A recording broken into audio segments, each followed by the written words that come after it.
Selamat malam semua. Pasti kabarnya baik-baik saja ya. Karena kita merayakan Natal perlu dengan sukacita. Saya mempersiapkan sedikit catatan tentang homili supaya tidak panjang lebar ya. Sabda telah menjadi manusia, Sabda telah menjadi daging dan tinggal di antara kita. Demikian setiap kali kita mendoakan doa malaikat Tuhan, doa Angelus. Saya pernah membaca sebuah postingan, saya lupa siapa yang memposting, saya kira diposting oleh seorang teolog dari Amerika bernama Scott Hahn mungkin. Ya, seorang pendeta evangelis yang kemudian menjadi seorang kembali ke pangkuan gereja, yang menulis bersama istrinya menulis sebuah buku yang terkenal berjudul Roma, Rumahku, Rome Sweet Home. Ungkapan itu mengatakan bahwa peristiwa terbesar dalam sejarah manusia bukanlah manusia sampai kepada bulan, tetapi peristiwa terbesar dalam sejarah manusia adalah Allah menjadi manusia dan diam di tengah-tengah kita. Peristiwa terbesar dalam sejarah manusia adalah Allah menjadi manusia dan diam di tengah-tengah kita. Tadi sebelum memulai liturgi kita malam Natal, kita mendengarkan bersama maklumat yang dinyanyikan dengan baik oleh Frater. Maklumat adalah menceritakan tentang sejarah keselamatan kita yang dimulai dari penciptaan hingga berpuncak dalam misteri inkarnasi, Sabda yang menjadi daging dan diam di tengah-tengah kita. Maklumat mengisahkan bagaimana karya keselamatan Allah itu terjadi dalam sejarah manusia.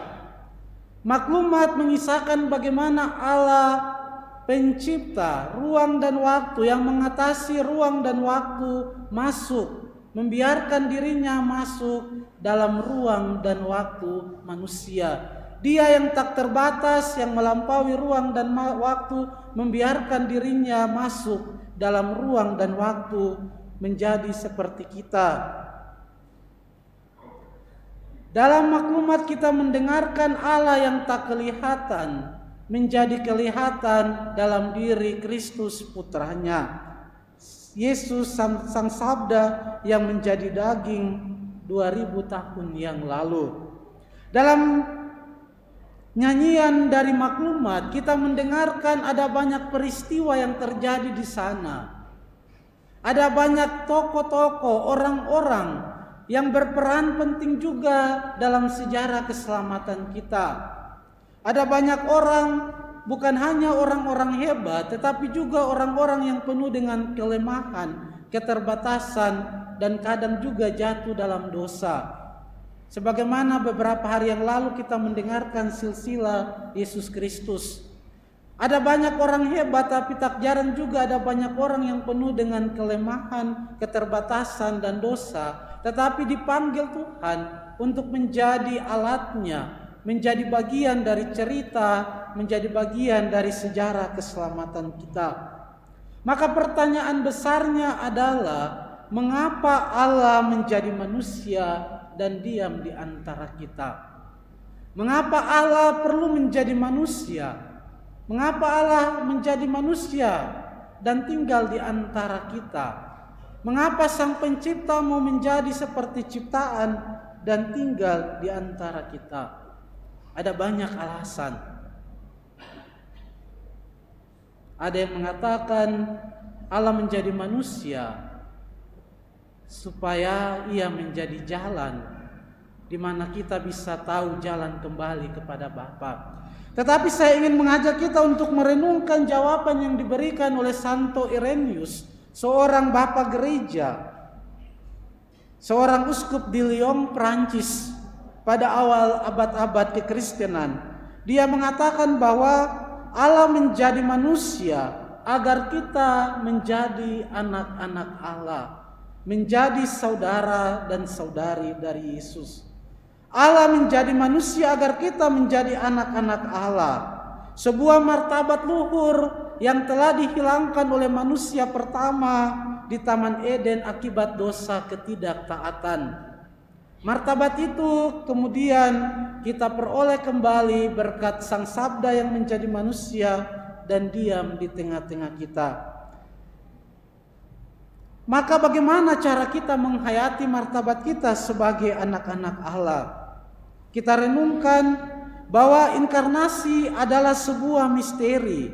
Misteri karena maknanya yang utuh tidak dapat dipahami sepenuhnya oleh akal budi. Misteri itu harus diserap dalam hati dan diungkapkan melalui kehidupan kita agar dipahami dengan baik. Ibu bapak, saudara-saudari umat Allah yang terkasih, misteri inkarnasi, sabda yang menjadi daging dalam diri Yesus terjadi 2000 tahun yang lalu. Maka panggilan kita setiap orang beriman Kristiani adalah dalam setiap hidup kita harus menjadikan misteri inkarnasi itu, sabda itu menjadi daging dalam hidup kita, dalam kata-kata kita, dalam tindakan-tindakan kita. Kalau 2000 tahun yang lalu sabda itu menjadi manusia dalam diri Yesus Kristus, maka panggilan kita adalah agar misteri inkarnasi itu menjadi daging, menjadi manusia dalam perkataan, tindakan kita masing-masing.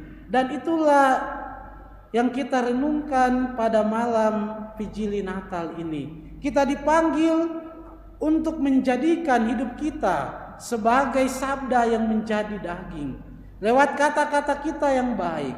Ketika kita mengatakan hal-hal yang baik, mengatakan tentang kebenaran, mengatakan kebaikan tentang orang lain, itu adalah bagian dari menjadi daging, menjadikan misteri inkarnasi, sabda itu menjadi daging. Ketika kita melakukan hal-hal yang baik, menolong orang lain, membantu orang lain, itulah bagian dari membuat sabda itu menjadi daging lewat kehadiran, lewat pewartaan kita di tengah-tengah dunia. Maka semoga kita yang merayakan Vigili malam Natal ini, kita juga akhirnya lewat hidup kita, kesaksian hidup kita mendagingkan sabda seperti Yesus sendiri, sabda yang menjadi daging. Maka tugas kita juga adalah menjadi sabda yang menjadi daging lewat kesaksian hidup kita di tengah-tengah dunia. Sehingga Natal bukan hanya sebuah pengulangan, sebuah peristiwa yang diulang-ulang, tetapi kita sendiri menjadi Natal itu lewat kesaksian hidup kita. Tuhan memberkati kita semua. Amin.